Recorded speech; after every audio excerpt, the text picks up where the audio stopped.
रंजन साहब, सबसे पहले आपसे, आप तो हिंदुस्तान का नाम और मान और सम्मान बढ़ा ही रहे हैं। प्रधानमंत्री की विदेशों में लोकप्रियता तो अलग चीज है, लेकिन उन्होंने भारत के मान सम्मान को कैसे बढ़ाया, आप कैसे देख रहे हैं इसको? सबसे पहले तो मैं पैदा भारत में हुआ था, लेकिन पाकिस्तान बाद में बना। जी। तो मैं इंडिया में ही पैदा हुआ था। जी। तो ठीक है। मेरी ये जो आज आपने मुझे इनवाइट किया है, मैं आपको यहाँ की यूके में जैसे हम मोदी जी को देखते हैं, जी। मैं आपको बताता हूँ कि मोदी जी जैसा लीडर जी। सौभाग्य से मिलता है। जी।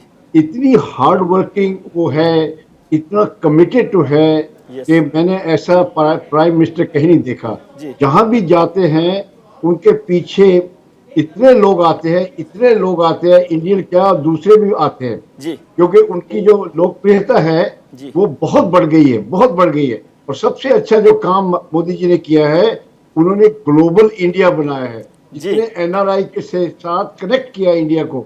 देखो, अगर माँ के बच्चे उससे बिछड़ जाए तो माँ की कीमत कम हो जाती है। जी। मोदी जी ने सब बच्चों को भारत माँ के साथ जोड़ दिया है।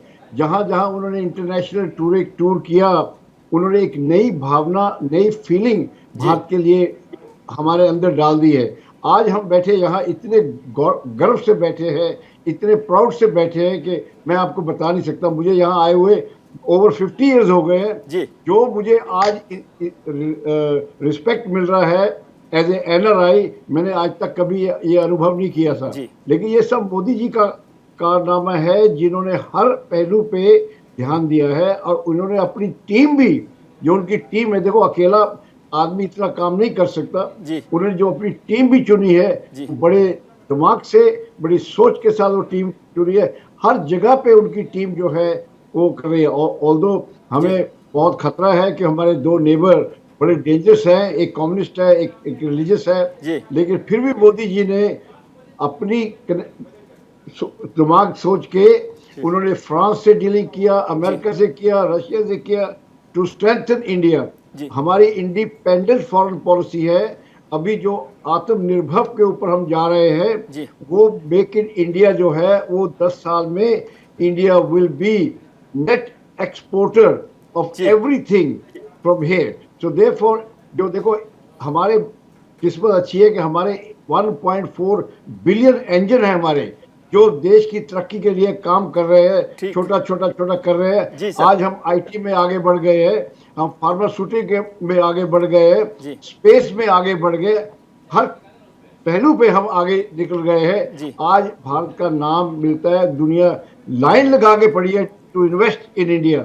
जो India is now A favourite destination for investment, for collaboration in business, क्योंकि वहाँ जो है उसका वातावरण इतना फ्रेंडली है। लॉर्ड रेंजर, आपने जब बात विदेश नीति की और विदेश की चर्चा कर रहे थे, आपने कहा कि प्रधानमंत्री ने बहुत सम्मान बढ़ाया और एक ग्लोबल इंडिया बनाया है, लेकिन कुछ लोग कहते हैं कि ये जो पूरा हो रहा है, एनआरआईज के साथ प्रधानमंत्री की लोकप्रियता बढ़ रही है, जहां भी जाते हैं वहां हिंदुस्तान के जो लोग हैं, प्रवासी जो लोग हैं, वो उनका बड़ा स्वागत करते हैं तहे दिल से और हर तरह से जुड़ते हैं।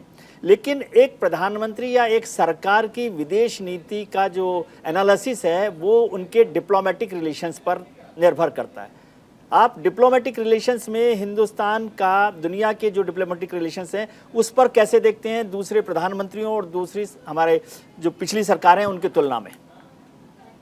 देखिए, फर्स्ट ऑफ ऑल मैं पहले बताना चाहता हूं कि अगर गवर्नमेंट ने, मोदी सरकार, बीजेपी ने अगर नेक्स्ट इलेक्शन जीतनी है, तो उनको इकोनॉमी को टर्न अराउंड करना पड़ेगा। बिकॉज अच्छी अच्छी चीज़ें तो हम बता रहे हैं, लेकिन जो आपने कहा गरीब आदमी को खाना और एनर्जी, फ्यूल वगैरह का जो शॉर्टेज है, एक तो वो यूक्रेन में जो लड़ाई हो गई है, उससे सिचुएशन और भी गड़बड़ हो गई है दुनिया में। ये इंडिया ही नहीं, सारे हम यहाँ यूके में भी बैठे, इन्फ्लेशन बहुत बढ़ गई है। तो देयर आर सर्टेन थिंग जिसमें इंडिया जो है वो अपने आप को इंसुलेट नहीं कर सकता, क्योंकि we are a world economy now.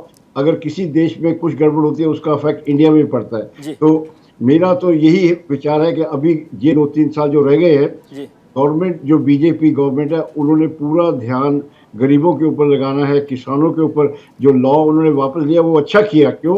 अगर कोई लॉ कितना भी अच्छा हो, जो लोकप्रिय नहीं है, पॉपुलर नहीं है, तो उसको इम्पोज नहीं करना चाहिए। ये मोदी जी की एक बहुत बड़पन था he could have carried on, he could have caused more damage to the morale of the farmers. जी। जो अन्नदाता है उनको भी प्यार से रखना पड़ता है, क्योंकि जितने भी भारत के सोल्जर हैं 90% सोल्जर जो है वो किसानों के बेटे हैं, और किसानों के बेटी हैं। बच्चे हैं जी। हाँ, इसलिए वो उनको कभी तंग नहीं करना चाहिए। वो खाना भी देते हैं और डिफेंस भी करते हैं इंडिया की। जो मोदी जी ने विड्रॉ किए, मैं उनको सलूट करता हूँ। ये एक बड़े महान लीडर का काम है कि उन्होंने क्या, देखो ये इसका सर एक छोटा वक्त बिल्कुल कम है, एक छोटा सा मुझे बता दें, क्योंकि आपसे मैं जानना चाहता हूँ डिप्लोमेटिक रिलेशंस पर प्रधानमंत्री को या मौजूदा सरकार को 10 आउट ऑफ 10, मतलब 10 में से कितने नंबर आप देना चाहते हैं out of 10? 100% sir, 10 out of 10, because आज अगर जो सारे देशवासी जितने इंटरनेशनल कम्युनिटी है, they are queuing to do business with India, they are queuing to do collaboration with India. That is the charm of Modi government. ये पहले कभी नहीं था। अभी जाओ, हम सेलेक्ट कर रहे हैं कि किससे हमने दोस्ती करनी है, किससे हमने धंधा करना है, बिजनेस करना है। ये चॉइस हमारे पास कभी नहीं थी पहले।